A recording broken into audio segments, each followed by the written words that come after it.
Halo, selamat siang. Selamat datang di Just Podcast. Ya, di episode kedua ini sangat berbeda. Yang biasanya kita ada di studio bersama narasumber, kita alihkan ke podcast online. Lah, di siang hari ini kita mempunyai narasumber-narasumber pemuda-pemudi yang punya gairah tinggi untuk mengisi kemerdekaan ataupun mengisi hal-hal baik di negara kita ini. Kita akan mempunyai tema yaitu peran generasi milenial terhadap kemerdekaan. Dan kita mengundang Ketua Paskib SMA Santo Yosef Surakarta yaitu Mas Alexander dan Mbak JJ sebagai Ketua Dewan Ambalan Putri. Bisa langsung perkenalkan mulai dari Mas Alex.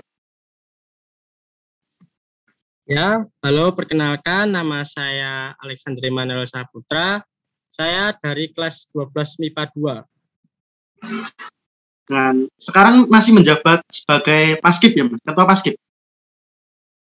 Untuk sekarang masih. Sudah berjalan berapa tahun? Atau dari kapan? Mungkin baru 1 tahun ini ya, kelas 12 ini baru menjabat Paskib, tapi sebelumnya itu udah menjabat sebagai wakil duluan, jadi diwakilkan lagi untuk ketua, terus kemarin itu dipilih lagi ya, sekarang sudah jadi ketua lagi. Silakan Mbak Cici, perkenalan diri. Ya, terima kasih David.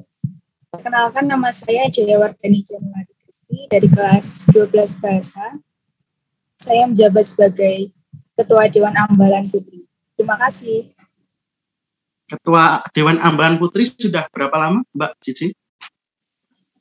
Untuk menjabat jadi Ketua Dewan Ambalan Putri baru saja, sekitar sebulan. Oh, sebulan. Selamat ya Mbak Cici. Oke, ya.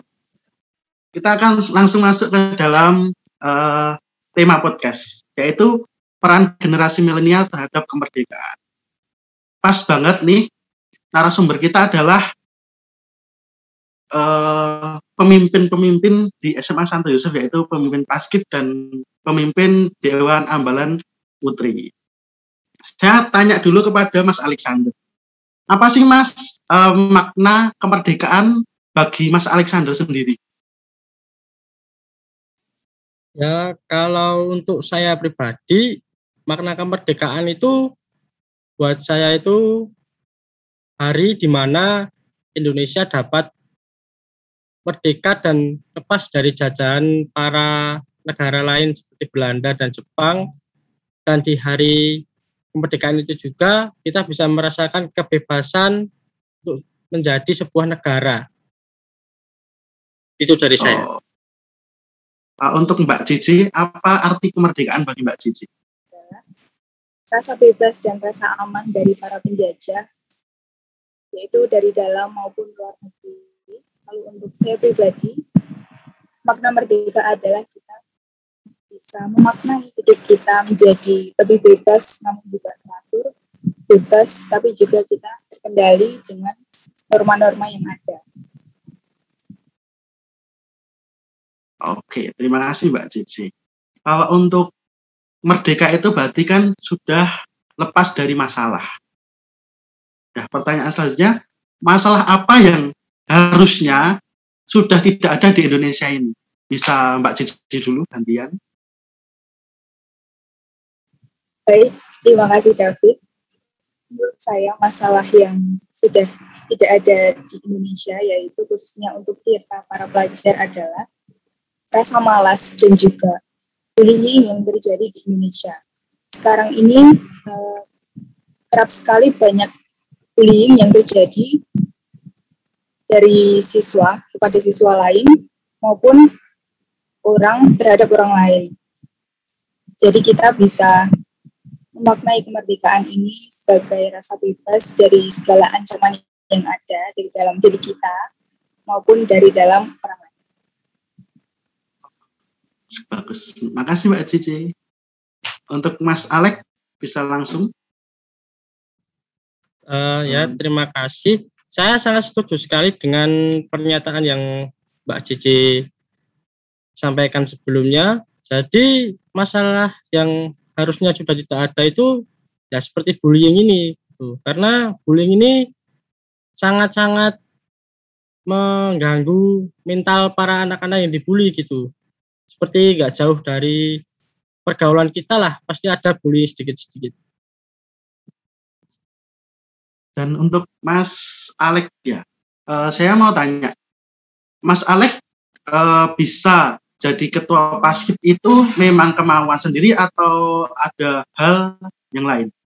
Bisa diceritakan gimana prosesnya masuk Paskib, apa saja yang harus dipersiapkan? Awal mula saya ikut ke Paskib itu ketika saya awal masuk kelas 7 itu ada MOS kan istilahnya kalau zaman dulu itu. Dan waktu itu belum ada corona juga, jadi masih MOS bareng-bareng gitulah di sekolah. Nah, suatu ketika di situ ada PBB yang harus diikuti semua kelas 7 itu. Nah, saya di situ tertarik untuk ikut Paskib. Akhirnya saya serius dalam PJJ itu. Setelah itu saya pilih untuk diikutkan ke Paskib. Nah, setelah ikut Paskib, berjalan beberapa bulan. Setelah itu saya persiapan untuk yang namanya upacara 17-an bersama teman-teman. Jadi kalau yang ya di sekolah, kalau yang upacara 17-an yang kemarin itu kan hanya beberapa orang doang. Beda dengan yang dulu. Kalau yang dulu itu pasukannya banyak gitu.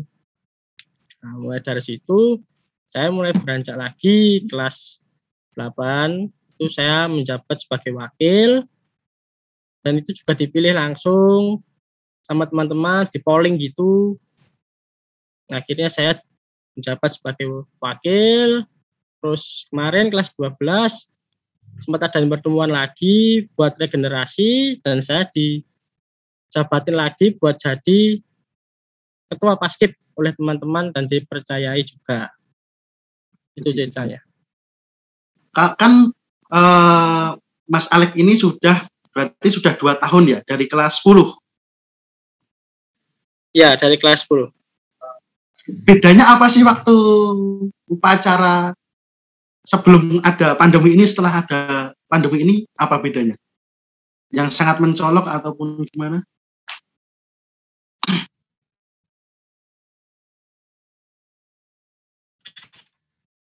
Halo Mas Alek. Perbedaan yang sangat mencolok itu pastinya bedanya itu petugasnya. Jadi kalau yang di waktu saya kelas 7 itu petugasnya itu banyak, rame-rame gitu. Jadi seru lah intinya kalau ikut Paskib itu.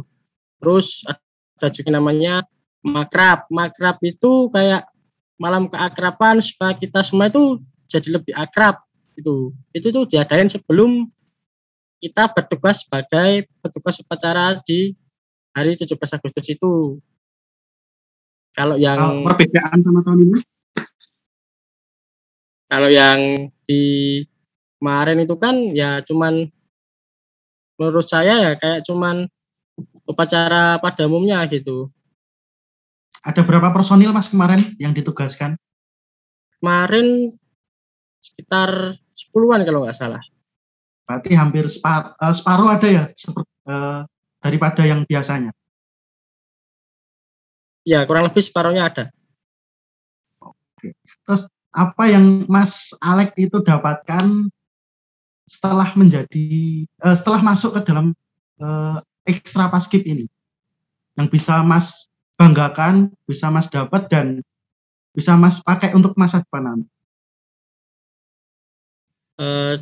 Yang saya dapatkan di ekstra Paskib ini tentunya kedisiplinan, tepat waktu itu juga perlu. Jadi kalau kita terlambat buat masuk ekstra atau kita terlambat buat latihan itu biasanya kita akan diberi hukuman, seperti contohnya hukumannya itu push up seperti itu, atau nanti kita latihan PBB-nya agak lama seperti itu. Yang saya pelajari sih ya itu ya kedisiplinan itu, supaya kita itu nggak teledor, kita itu nggak malas gitu. Yang kalau boleh tahu nih Mas ya, kepo-kepo sedikit, apa yang dilakukan sama teman-teman Paskib waktu di ekstra itu apa saja yang dilakukan? Yang dilakukan teman-teman itu ya kalau ekstra biasa itu paling nanti kita itu dulu kumpul dulu jadi satu. Habis itu kita absensi ekstra. Setelah itu kita akan latihan PBB yang pertama. Latihan PBB dasar seperti ya jalan di tempat lah atau balik kanan hadap kanan, hadap kiri itu juga penting kalau di Paskib. Di situ latihan untuk sikap sempurna itu juga penting. Setelah itu biasanya itu kalau latihannya itu sebelum sebelum upacara 17-an. Jadi beberapa bulan sebelum upacara 17-an itu kita latihan dulu sungguh-sungguh. Kita penempatan perorangan buat tugas-tugasnya di upacara itu apa saja sih gitu. Oh, berarti yang bisa didapat dari Paskib itu banyak sekali ya Mas ya, seperti kedisiplinan, terus bisa jadi pokoknya baguslah untuk generasi muda. Ya, sangat bagus kalau saya sarankan.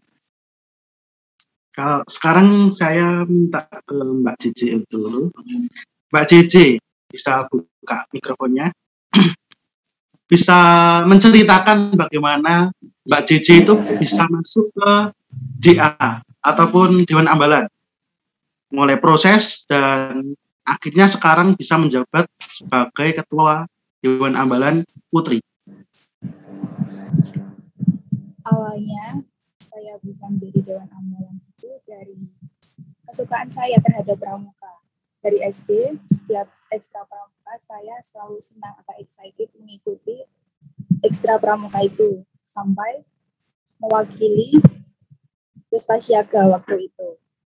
Lalu di SMP saya kurang aktif dalam pramuka karena di SMP pramuka itu kadang ada kadang tidak. Jadi saya tidak terlalu mengikuti perkembangan pramuka yang ada di SMP.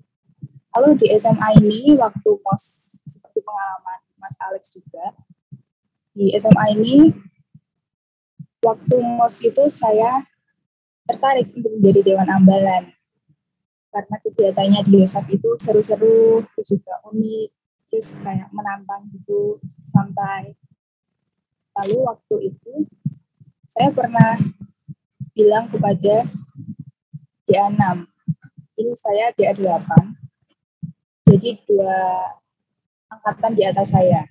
Waktu itu saya bilang pada salah satu orang, kalau saya ingin menjadi DA waktu kelas 10, tetapi kata kakak DA itu, menjadi DA itu harus kelas 11, jadi saya harus nunggu setahun dulu untuk menjadi DA, baru saya bisa jadi DA. Lalu karena ada corona ini, jadi pendaftaran DA itu sedikit terhambat. Yang seharusnya saya kelas 11 jadi DA, saya mengikuti DA atau mendaftar DA itu baru Januari kemarin karena pembukaan rekrutmen DA itu baru Januari kemarin itu. Lalu sebulan yang lalu kakak DA yang 7 itu sudah lulus.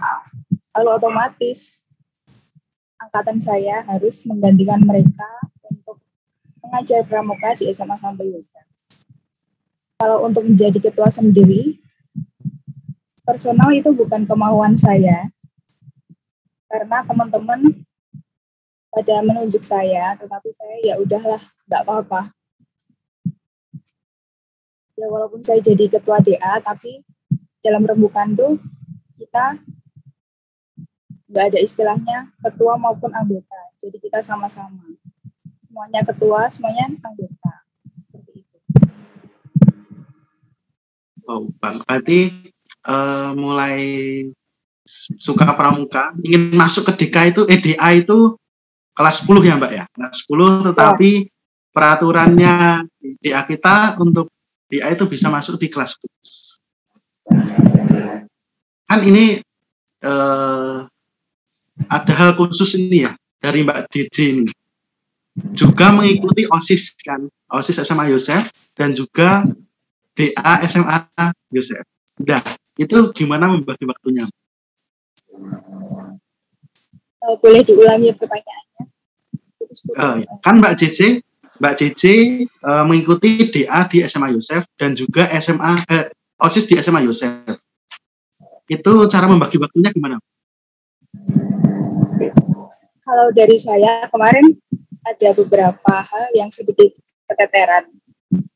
Tetapi teman saya dari DA dan OSIS itu membantu saya, menyemangati saya untuk bisa mengatur dua hal yang penting ini secara bersamaan. Jadi kita sama-sama minta tolong dan membantu juga dalam mengatur dua hal penting ini.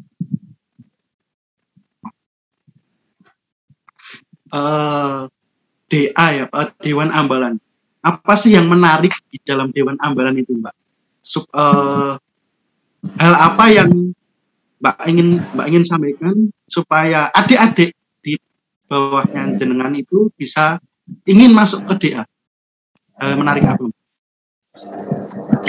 Kalau untuk saya pribadi, Dewan Ambalan itu sangat menarik karena kita bisa belajar lebih banyak lagi tentang pramuka, kita bisa mengeksplor banyak lagi tentang pramuka dan kegiatannya. Tidak hanya itu, kita juga bisa berorganisasi lewat Dewan Ambalan ini, kita bisa mengatur mental kita bisa membentuk pikiran kita, hati kita, dan mental kita menjadi selaras. Kalau untuk pendaftaran Dewan Ambalan, kapan Mbak? Ataupun sekalian mengajak untuk adik-adik kelas 11 untuk masuk ke Dewan Ambalan dan nanti bisa masuk juga.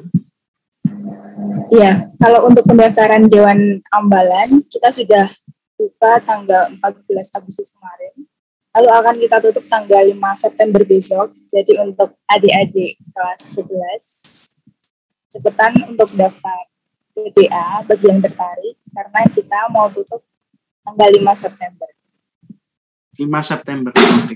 Terima kasih Mbak Cici. Saya ke Mas Alexander. Alex bisa mengajak nih adik-adik kelas Mas Alex untuk bergabung ke Paskib itu kapan? Atau pendaftarannya kapan? Buat teman-teman kelas 11 sama kelas 10 yang mau ikut Paskib, nanti dari Paskib akan buat form yang harus diisi. Isinya nanti tentang pengetahuan tentang PBB sama informasi tentang identitas kalian.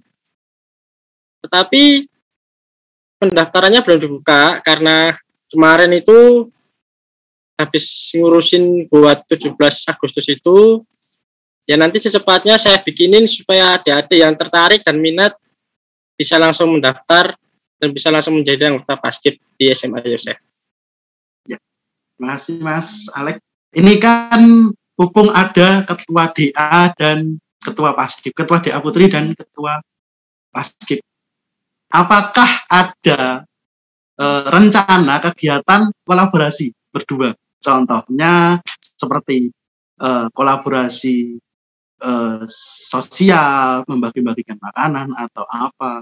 Itu apakah udah punya rencana belum, Mbak Cici dan Mas Alex? Mas Alex dulu coba.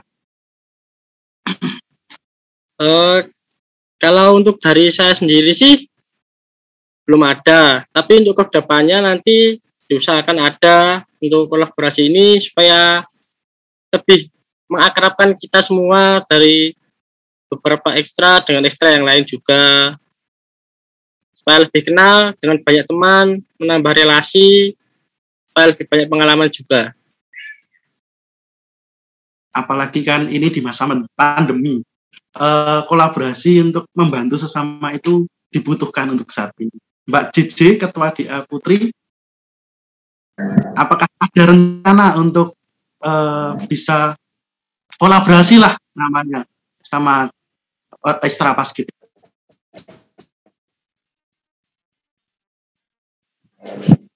Terima kasih David. Kalau saya sih rencana kepada Paskib nanti kami bisa konfirmasi untuk kegiatan selanjutnya di sekolah. Lalu nanti kita juga akan konfirmasi kepada sekolah kegiatan apa saja yang menggunakan DA dan Paskib untuk membantu mereka dalam kegiatan mereka. Makasih Mbak Cici dan Mas Alek. Kita hampir ada di ujung podcast. Pertanyaan terakhir Mbak, dari Mas Alek dulu ya, ke Mas Alek dulu.